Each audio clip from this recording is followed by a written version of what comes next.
Okay, shalom family, shalom. Well, it finally happened. We got enough of a cold snap to just snap these tomato plants to smithereens. But thankfully, the tomatoes themselves can survive. I'm going to go ahead and take this one right here, that tomato right there, and I'm going to put him out of his misery. I love cherry tomatoes, so excuse me for 1 second. I came back home and we decided to go ahead and retrieve our tomatoes. We knew the cold snap was going to happen. But there are lots and lots of tomatoes left all over the place, so we have to get them. Sister Shifra was at the land yesterday with her husband, her son, one of her daughter-in-laws, and grandchildren, some of her grandchildren, and she gave us some good information on tomatoes, because we have a whole bunch of green tomatoes. Some of these are starting to ripen. Look at that. See how the plant is dead, but you still have good tomatoes on it, so we're going to get those off. But she gave us a little tip on getting those others to ripen.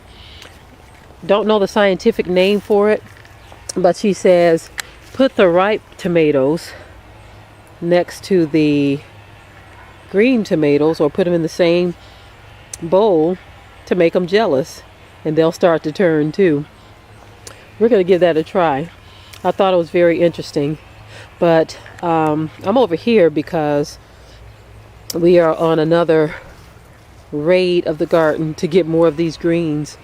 As you see, that one is starting to grow upward now, which signifies it's probably ready to start flowering. We've had such a strange fall here that things are just doing, having very strange behavior. But yeah, we have a lot of greens here that we need to go ahead and raid. Each week when we come back here, we try to take as much of our greens as we can, and we even have more just constantly forming. Look at that. You see, in the fall, greens always do exceptionally well, and in the spring. In the summer, not so much, depending on where you are, because my brother-in-law and sister-in-law up in Michigan, when we visited them in the middle of summer, their collard greens were doing extremely well. And so yeah, we're going to go ahead and raid the garden. We're heading back to the land today. And as I stated before, we always like to take a pot of greens with us. Certain greens can survive the cold snaps. As a matter of fact, if they do get a little stung by the weather, when the sun comes out, they usually bounce back. And so we are looking at a huge bounty of greens here. A huge bounty of greens. Mustard, turnip, spinach mustard, and some other varieties as well.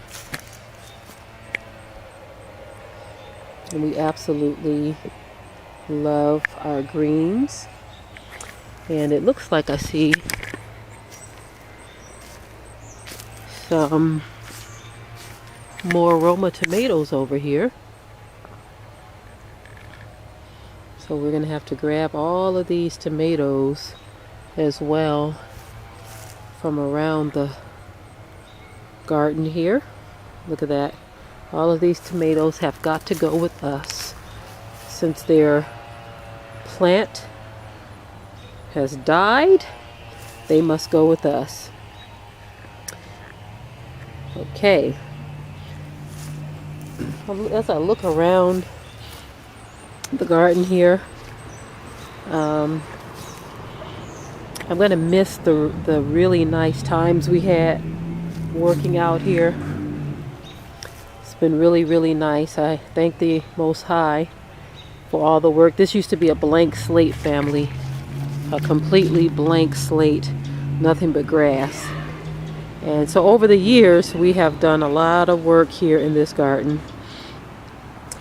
And we are hoping that some family or friends, that the Most High, whoever He puts on our heart, we're hoping that some family or friends will want to continue this garden.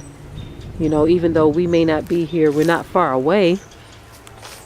We still want the garden to continue. There are peach trees here, pear trees, apple trees, you know, and as you see, the boys are right now collecting greens in garbage bags because Shem, you can get that other garbage bag right there because we need a lot of greens. But we're hoping that someone will see the vision and want to continue this garden because it's good. I mean, it's a good thing. A lot of the work's been done for you, and it's just good to grow your own food and eat what you know is good for you. You see, unfortunately, a lot of our people have taken on the attitude of laziness, you know, not really wanting to do this, but necessity sometimes forces you into these things. And so why not just go for the gusto on your own without having necessity force it on you? I'm so thankful for the Most High's faithfulness towards His children and His patience with us as well, but His Spirit will not always strive with man. When you hear a call being made, answer the call.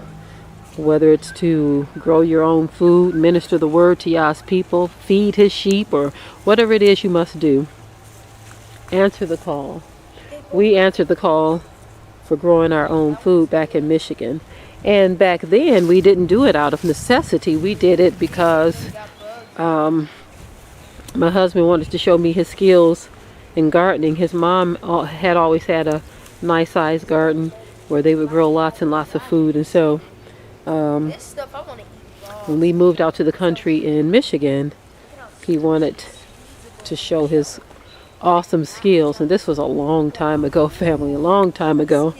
And so we are carrying on that legacy that Mama B laid down and teaching it to our children.